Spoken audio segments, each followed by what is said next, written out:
Beverly Enos, and you're watching Spotlight Georgetown. You can find us Fridays, Saturdays, and Sundays, 8 a.m. and 8 p.m. If you would like to see a show rebroadcast, please let us know. Either let the station know, let Janet know, or let myself know, and we'll make sure that it happens.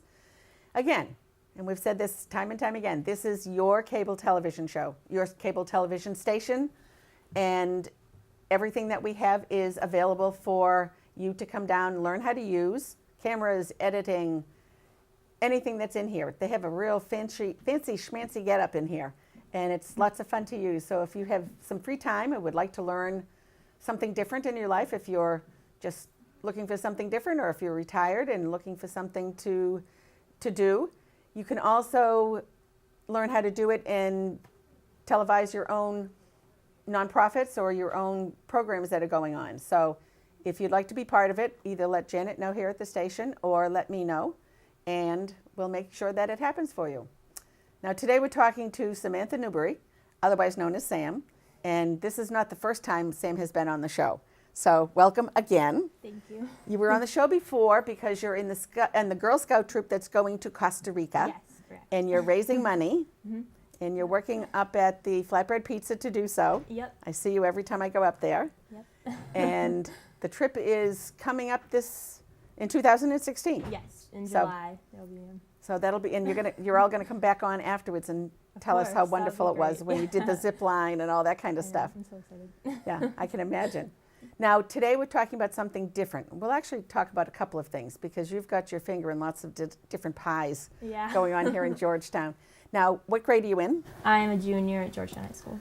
Okay, so you're junior this year, which means you graduate next year. Yep. And then we won't have you on the show anymore. That won't be any fun. No. Do you have Come any back. idea what you're looking at to do after school? No. Because you have to really. start thinking about it your junior year, so. Right. So, I am in DECA, so that's my business club. So I could take that route. Okay, now what exactly, explain what DECA is and what it does. So DECA is, it's difficult to explain, but it's a business club, and so the goal of DECA is to prepare high schoolers to make them college and career ready, and to do this they focus on particular topics such as entrepreneurship, not accounting, marketing. Okay, Yeah. so it's things that you would not get in your classrooms. Right, exactly. So it's something above and beyond so that you can go out into the world and Mhm. do something, Right. as opposed to just being in school or being in college school, still Exactly. school. Right. So they have like different categories that you compete in, and my category this year is public relations project, and so that consisted of so I had to write a 30-page paper, and I had to make a board that I have to present to like a group of judges, and my project was on organ donation. Which is what we're going to talk about today. Yep. So that works out well. Nice segue. Now, your family is part of the reason that you're involved in the organ donation. So your family consists of? So I have my mom, my dad, and then I have 2 older sisters who are in college. Okay, but it's your dad Yes. that got you into this. Okay, how did all this come about? Okay, so in the spring of 2006, he was diagnosed with polycystic kidney disease. And so at first it started out as not really an issue, but as time went on, his health slowly deteriorated. And so as of January 2015, he was told he needed a new kidney. And so...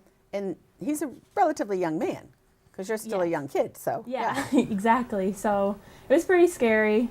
He had to be put on a system called dialysis.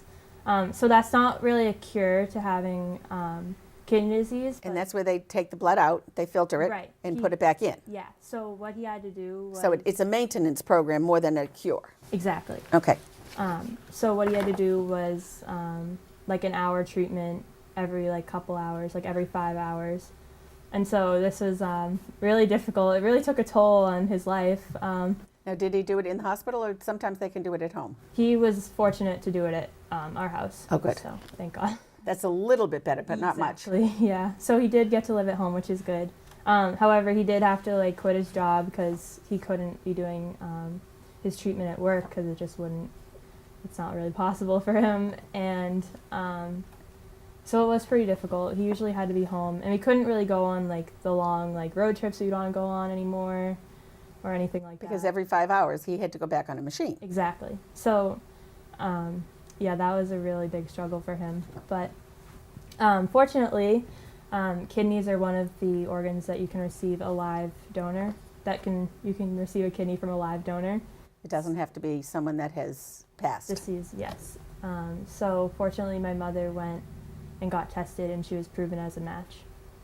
So. But that was good. So that means you have 2 parents, and each one now only has 1 kidney. Exactly. Well, actually, so my mom only has 1 kidney, but in order to prevent infection, they leave like both of the kidneys like in. Oh, so he has 2, but one's functional more than the other. Yeah. Okay. Exactly. So, yeah. So that's a challenge just in itself. Exactly. Yeah. They went through a lot of recovery, and they had to go through a lot of tests to make sure that she was the correct match. Mm-hmm. And he has to go have a lot of non-rejection drugs and things like that. Yeah, he has to take his medicine every day. If he doesn't, then that won't be good. No. So, yeah. Now, has he been able to go back to work or? Yep, they both. Oh, good. Yeah, so my mom was actually out of work for 2 years now because she was recovering from a concussion. So they both went back to work this year, and it's been pretty great for them. They're just like so much happier, and yeah, it's been great. Number one, people like to go to work. They like to have something to do. Exactly. They don't want to sit home and do nothing all the time. Yeah. Plus, financially, you've got now 2 people that are working again. Yeah. So that makes it much easier. Yeah, and I do have 2 sisters in college, so it was a struggle for a while. Oh yeah. So that's why I work 2 jobs actually, and like. Now, what do you do other than flatbread? I also work at the Topsfield Bake Shop. Oh really? Yeah. Okay. They have like a whoopee wagon.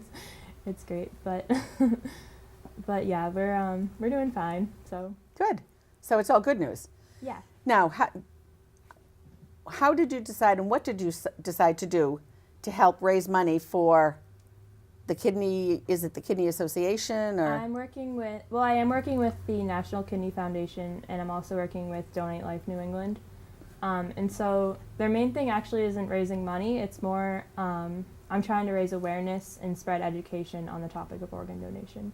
Okay. Now, are we talking just kidneys or all organ donations? All organ donations. All right. So you've taken the kidney piece, and now you've expanded. Yes. Exactly. Into all different types of donations and education. Exactly. Yes. And you're a junior in high school. Yep. Yes. Okay. All right. So, how do people donate? Well. You have something that you have. Check yes.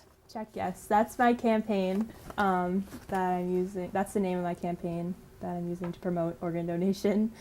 So I've done a couple different things. My main portion of my project is that from my own personal experience at driver's ed schools, I didn't think I really learned that much about organ donation. However, you're first given the opportunity to register when you go for your license or permit. So what I've been doing is I've been contacting driving schools and giving them information on organ donation and encouraging them to teach their students about it. So when a kid goes to driver's ed, Yep. they would be taught To check yes. Yep. Because Exactly. it's just a checkbox on the form. Yes. That you check yes to be an organ donor Mhm. of any kind. Yes. Okay. Yep. So that's not too hard. Yeah, it's been relatively easy. No, I mean it's not too hard for whoever's doing the checkbox. Yeah. Right. For yeah. you, it's probably been a challenge. Yeah, it's so simple. You just, I really don't see any negative aspects to organ donation. You really just have the potential to save a life. Like, once you don't need your organs anymore, you might as well give them to someone who could use them, is my opinion on it. But, so I've been doing that. I've also been hosting, like, booths at different events. I was at Yankee Homecoming in Newburyport, so that was fun. And I've been talking at different high schools. And I'm also, they just nominated me to be an ambassador at the Haverhill RMV. So basically what that means is you go in and you just thank the the person at the desk. The clerks, yeah. The clerks, yes. So what they do is whenever someone comes in and they pass in their paperwork, they ask if they want to be an organ donor. And this has actually increased rates of organ donation very significantly, because some people just skip over the question when they have their form because they don't know what it is. So we just go in and thank them for that and restock them with information on organ donation. Now, when I was looking up some of the information, they said 49% of people are registered donors. Yes. So that means 51% of the people are not doing, not checking yes. Exactly. And is it because they don't understand what they're asked to do? So I actually have looked at that statistic, and I've researched other things and found that 90% of Americans say that they support organ donation, and this is done by the Organ Transplant Network. They do a survey every year. And so I think that's more of an opportunity. Basically, I think people just need to understand or need to be given the opportunity to register more. Okay, because a lot of people can support it, but that doesn't mean they're going to check yes. Yes. There's a big difference. Mm-hmm. Yeah. And so you can still be an organ donor if you don't check yes, for example, on your driver's license. But if you do pass away, it gets put on your family. So it kind of just simplifies the process if you do decide to check yes earlier. Okay. Or people that if they're making out their will, they can put it in their will Exactly. that they want to be an organ donor. Yes. Now, do they get to choose which organs, or is it just one of those whatever is needed? Because most of the time it's when somebody passes, there's X number of hours Yes. that an organ stays viable to be transplanted, depending on the organ. So they do have the organ transplant waiting list. So I believe that they would just take anything that they can utilize to save other people's life. You have the potential to save a lot of lives. You do have a lot of organs, and you can also donate tissue or anything like that. So Yeah, because I mean, from the information that I've been looking at, skin, of course, eyes, kidneys, other types of internal organs, but there are a lot of things that people wouldn't even think about. Right, exactly. That can still be That people utilized. need. Yeah. And still be able to have the type of funeral arrangements that the family wants to have. Yes, nothing is changed. Like, you can still have an open casket. And I think that's what people worry about. They worry about the fact that if something happens, they're not going to be able to have the funeral service that they wish. And that's not so. Nope, it's not so. That's not so, no. Nothing really changes. They make sure, they really focus in on taking care of the donor family and making sure that all their like needs are met, and they're very like sympathetic to the donor family, and so Yeah, because it's quite often the family doesn't even know if someone has decided to be a donor until they pass, and then it's on their license, and so that would be registered with the hospital when they get admitted for whatever it is, or with the police or with the funeral service.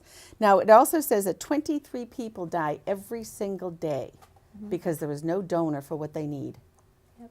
23 people every single day.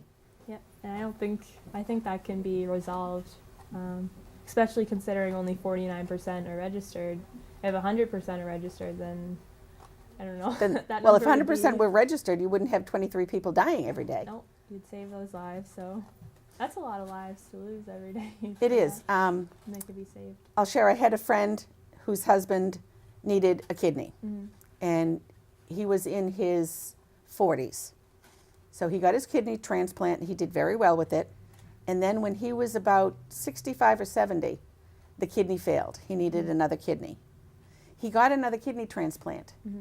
But the way it was explained to me was, as people are aging, they don't necessarily need a kidney from a 20-year-old or a 30-year-old. Right. So at 65, he was between 65 and 70, he got a kidney from a 50-year-old. Yep. So that kidney was still viable for another 20 years. Yep.